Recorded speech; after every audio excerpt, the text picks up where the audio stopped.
Hello guys, welcome back to our channel. So ഇന്ന് നമ്മൾ നോക്കുന്നത് സോളോ ലെവലിംഗ് എന്ന ജാപ്പനീസ് അനിമെ TV സീരീസിന്റെ സീസൺ 1 11ാമത്തെ എപ്പിസോഡാണ്.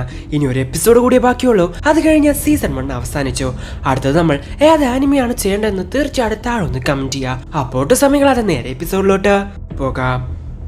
എപ്പിസോഡിന് തുടക്കത്തിൽ ജിൻഹോ ഒരുപാട് ദൂരെ കാടിനകത്ത് ആളുകളൊന്നും ഇല്ലാത്തൊരു സ്ഥലത്തോട്ട് വരുന്നു.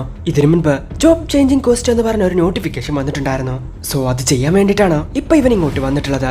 അവന്റെ ലെവൽ 40 ആയ സമയത്താണ് അവനക്ക് ഇങ്ങനെ ഒരു നോട്ടിഫിക്കേഷൻ വന്നത്. ഇതിനു മുൻപ് ചെയ്ത മിഷൻസ് പോലെ ഇത് ചെയ്തേ പറ്റുള്ളൂ എന്ന് പറഞ്ഞ് അവനെ ഫോഴ്സ് ചെയ്യുന്നില്ല. വേണമെങ്കിൽ ചെയ്യാം, വേണ്ടെങ്കിൽ ചെയ്യണ്ട, ഒരു ഓപ്ഷൻ ആയിട്ടാണ് അത് കൊടുത്തിട്ടുള്ളത്. ഒരു പക്ഷേ ഞാൻ ഇപ്പോൾ ഇത് ചെയ്തു കഴിഞ്ഞാൽ ഞാൻ പെട്ടെന്ന് സ്ട്രോങ് ആവാൻ ഇതെന്നെ ഹെൽപ്പ് ചെയ്യും എന്ന് പറഞ്ഞ് ജിൻഹോ അത് ചെയ്യാൻ തന്നെ തീരുമാനിക്കുന്നു.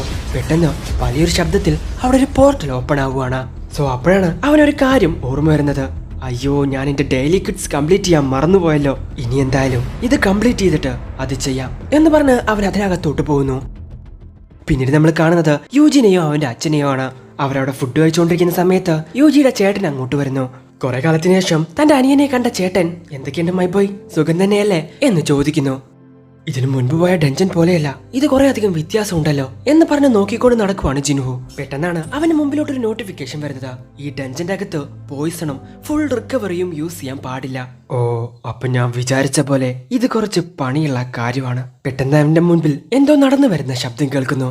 ആർമർ ടൈപ്പ് ബീസ്റ്റോ എന്ന് പറഞ്ഞ് നോക്കുവാണ് ജിൻഹോ. നോക്കുന്ന സമയത്ത് അതിന്റെ ടൈറ്റിലും ഓറഞ്ച് കളറിലാണ് എഴുതിയിട്ടുള്ളത്. സോ അവൻ ഈക്വൽ ആയിട്ടുള്ള ഒരു എതിരാളിയാണ് വരുന്നത്. പെട്ടെന്ന് തന്നെ തന്റെ സോഡ് പുറത്തെടുത്ത് അതിനെ അറ്റാക്ക് ചെയ്യാൻ വേണ്ടി പോവുകയാണ് ജിൻഹോ.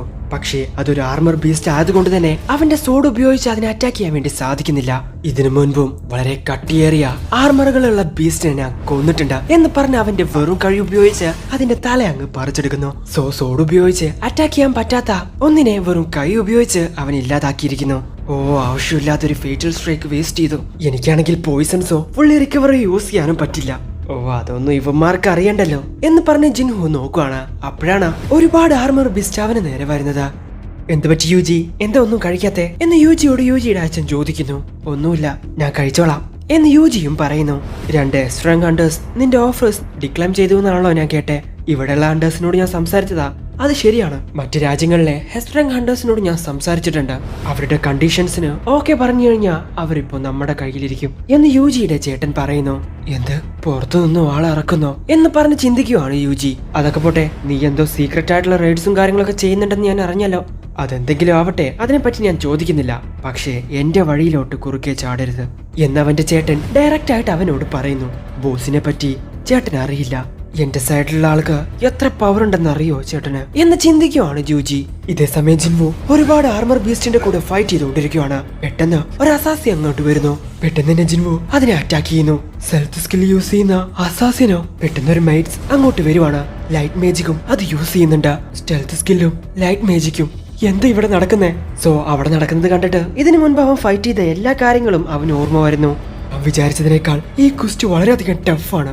ഓരോരോ ബീസ്റ്റിനും അതിൻ്റെതായിട്ടുള്ള വീക്ക്നെസ് ഉണ്ട്. നൈറ്റ്സിന് സ്ട്രെങ്ത് വേണം, അസാസിയൻസിന് പെർസെപ്ഷനും ആർച്ചേഴ്സിന് എനർജിയാണ് ആവശ്യം.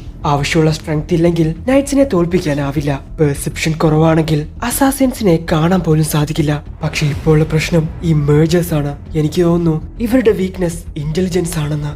ഇതുപോലൊരു സിറ്റുവേഷൻ എനിക്കിതിനു മുൻപ് ഉണ്ടായിട്ടില്ല. കാരണം എന്റെ കയ്യിൽ ആവശ്യത്തിനുള്ള നോളജ് ഇല്ല. എന്റെ സ്കിൽസ് ആവശ്യമില്ലാണ്ട് ഞാൻ യൂസ് ചെയ്യരുത്. സോ അവന്റെ ഫിറ്റിംഗ് ഇപ്പോ കൂടിക്കൊണ്ടിരിക്കുവാണ്. പിന്നീട് നമ്മൾ കാണുന്നത് കമാൻഡർ ചോനയാണ്.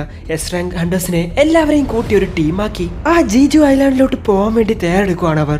ഇതേസമയം ജിൻഹോ തന്റെ മുമ്പിലുണ്ടായിരുന്ന എല്ലാ ബീസ്റ്റുകളെയും ഇല്ലാതാക്കുന്നു. ആവശ്യമുള്ള വെള്ളവും കാര്യങ്ങളൊക്കെ മോൺസ്റ്റേഴ്സിനെ ഇല്ലാതാക്കുമ്പോൾ തന്നെ കിട്ടുന്നുണ്ട്. അതെന്തായാലും നന്നായി എന്ന് പറഞ്ഞു നിൽക്കുന്ന സമയത്താണ് കുറച്ച് റിവാർഡ്സ് അവന് കിട്ടുന്നത്.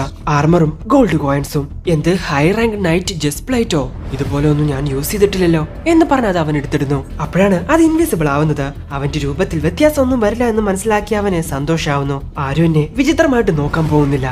ഇത് ഞാൻ ഇട്ടത് ആരും അറിയാനും പോകുന്നില്ല. എന്റെ മൂവ്മെന്റ്സിനൊന്നും യാതൊരു കുഴപ്പവും സംഭവിച്ചിട്ടില്ല.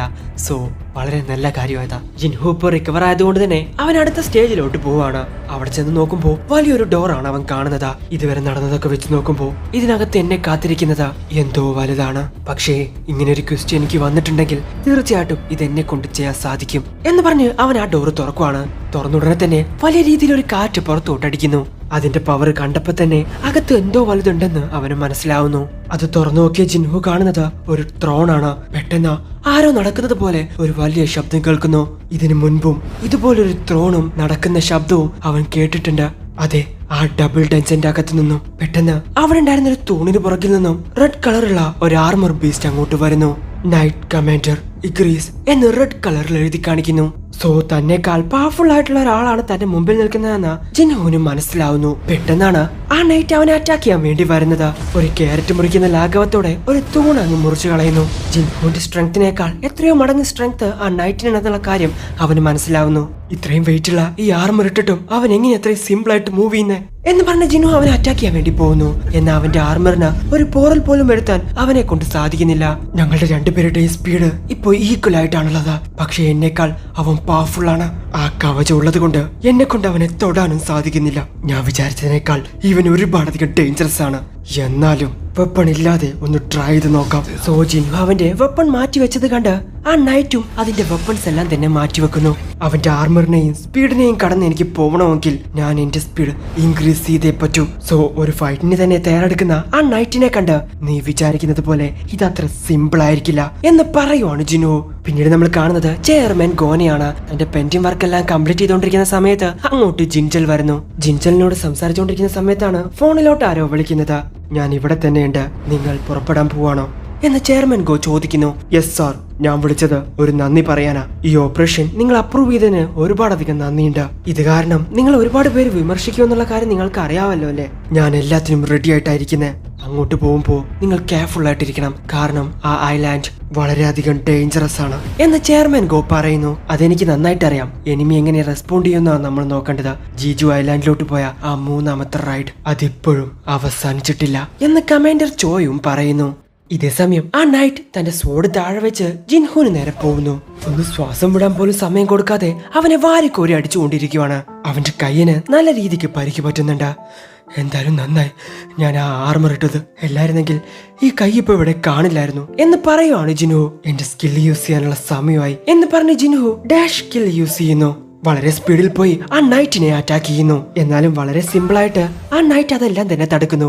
ജിൻഹുവിനെ നല്ല രീതിയിൽ അറ്റാക്ക് ചെയ്യുന്നു. ഞാൻ കൊടുക്കുന്ന അടിയൊന്നും എന്താ അവൻ ഏൽക്കാത്തെ എന്ന് പറഞ്ഞ് വളരെ വേഗത്തിൽ ജിൻഹു അവന്റെ കാല് വെച്ച് ഒറ്റ ഇടി അങ്ങ് കൊടുക്കുന്നു. തലക്കൊരു ഇടി കിട്ടിയത് കൊണ്ട് തന്നെ ആ നൈറ്റ് അതിൽ പതറുവാണ്. പക്ഷെ ആദ്യത്തിനേക്കാൾ ആ നൈറ്റിന് നല്ല രീതിയിൽ ദേഷ്യം വരുന്നു. ഓടി വന്ന് ജിൻഹുവിന് ഒറ്റ ചവിട്ട് അങ്ങ് കൊടുക്കുന്നു.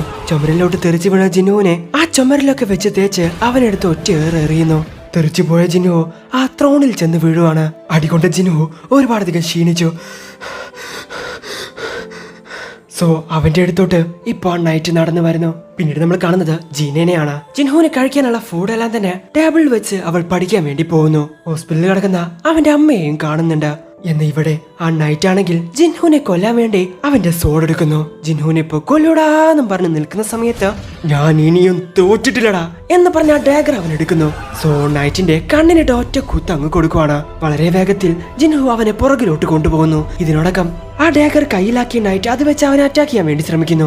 അത് എന്റെ ഡാഗറാണ്, ഒരിക്കലും ഓണറിനെ വിട്ട് അത് പോവില്ല എന്ന് പറഞ്ഞ് അവന്റെ കയ്യിലോട്ട് ആ ഡാഗർ അവൻ വരുത്തുന്നു. വളരെ വേഗത്തിൽ ചുമരിനോട് അടുപ്പിച്ച് അത് വെച്ച് അവന്റെ കഴുത്തിനോട്ട് ഒറ്റ കുത്തങ്ങ് കൊടുക്കുന്നു. ഡ്രാഗറിന്റെ പാരലൈസ് ട്രെയിൻ എഫക്ട് എല്ലാം യൂസ് ചെയ്ത് ഇഗ്രിസ് എന്ന ആ നൈറ്റ് കമാൻഡറിനെ അവൻ കൊന്നു കളയുന്നു. ഞാൻ ജയിച്ചോ എന്ന് പറഞ്ഞ് നിൽക്കുന്ന സമയത്ത് ഒരു നോട്ടിഫിക്കേഷൻ വരുന്നു. ഞാൻ ജസ്റ്റ് ഫ്ലോട്ടിലാണ് ജയിച്ചത്. സ്ട്രെങ്ത്, സ്പീഡ്, ഇന്റലിജൻസ് എല്ലാത്തിലും ഇവൻ എന്നേക്കാൾ സ്ട്രോങ് ആയിരുന്നു എന്ന് പറയുന്ന സമയത്താണ് അവന് ഒരുപാട് റിവാർഡ്സ് കിട്ടുന്നത്. ഇഗ്രീസിന്റെ എസ് റാങ്ക് ഹെൽമെറ്റും അവന് കിട്ടുന്നുണ്ട്. ഡീമൻ കാസ്റ്റലിന്റെ അകത്തോട്ട് പോകണമെങ്കിൽ ഇതുപോലെ എസ് റാങ്ക് ഐറ്റംസ് ആണ് എനിക്ക് ആവശ്യം എന്ന് ജിൻഹു ചിന്തിക്കുന്നു. അപ്പോഴാണ് അവനൊരു ടെലിപ്പോർട്ടേഷൻ സ്റ്റോണും കിട്ടിയിട്ടുണ്ട്. പക്ഷെ അത് ഇൻവെന്ററി അകത്തോട്ട് പോകുന്നില്ല, അവന്റെ കയ്യിൽ തന്നെ ഇരിക്കുവാണ്. അങ്ങനെയാണെങ്കിൽ ജോബ് ചേഞ്ചിങ് ക്വസ്റ്റ് ഇവിടെ അവസാനിച്ചോ? ഇത് ഉപയോഗിച്ച് ഇനി പുറത്തോട്ട് പോകണോ എന്ന് ചിന്തിച്ചു നിൽക്കുന്ന സമയത്താണ് അവന്റെ പുറകിലായിട്ട് ഒരുപാട് പോർട്ടൽസ് ഓപ്പൺ ആവുന്നത്. നിങ്ങളെ കൊണ്ട് പറ്റുന്ന അത്രയും സർവൈവ് ആവാൻ ശ്രമിക്കുക. ഹയർ റാങ്ക് ക്യൂസ്റ്റ്, ഗുഡ് ലക്ക് എന്ന് സിസ്റ്റം പറയുന്നു. എന്തിവിടെ നടക്കുന്നേ എന്നുള്ള കാര്യം ജിൻഹുവിന് മനസ്സിലാവുന്നില്ല. പറ്റുന്ന അത്രയും സർവൈവ് ആവണോ? അങ്ങനെയാണെങ്കിൽ ഒരവസാനമില്ലാതെ എനിമീസ് വന്നുകൊണ്ടേയിരിക്കുമെന്ന് തോന്നുന്നു. എല്ലാതും ഇഗ്രീസിന്റെ അത്രയും സ്ട്രോങ് ആയിരുന്നെങ്കിൽ ഞാൻ പെട്ടുപോയേനെ. പക്ഷെ ഇത് ആർമർ ബീസ്റ്റ് അല്ലേ, ഇത് എനിക്ക് പറ്റുന്നതേ ഉള്ളൂ എന്ന് പറഞ്ഞ് ജിൻഹു അതിനെ അറ്റാക്ക് ചെയ്യാൻ വേണ്ടി പോകുന്നു. ഇതേ സമയം ജീജു ഐലൻഡിലോട്ട് പുറപ്പെട്ടുകൊണ്ടിരിക്കുകയാണ് എസ്ട്രേ ഹണ്ടേഴ്സ്. ജിൻവോ ആണെങ്കിൽ ഓരോ ബീസ്റ്റിനെ ഇല്ലാതാക്കും തോറും വീണ്ടും ബീസ്റ്റുകൾ വന്നുകൊണ്ടേയിരിക്കുവാണ്. പെട്ടെന്ന് ജിൻവോ ഇൻവിസിബിൾ ആവുന്നു. 1 മിനിറ്റ് മാത്രമേ അവൻ ഇൻവിസിബിൾ ആയി നിൽക്കാൻ സാധിക്കൂ. എന്റെ ഹെൽത്തും സ്ട്രെങ്ത്തും ഒരുപാടധികം കുറഞ്ഞു. ടോട്ടൽ റിക്കവറി എനിക്കിവിടെ ഉപയോഗിക്കാൻ പറ്റില്ല. പെട്ടെന്ന് അങ്ങോട്ടൊരു വലിയ കണ്ണ് വരുന്നു.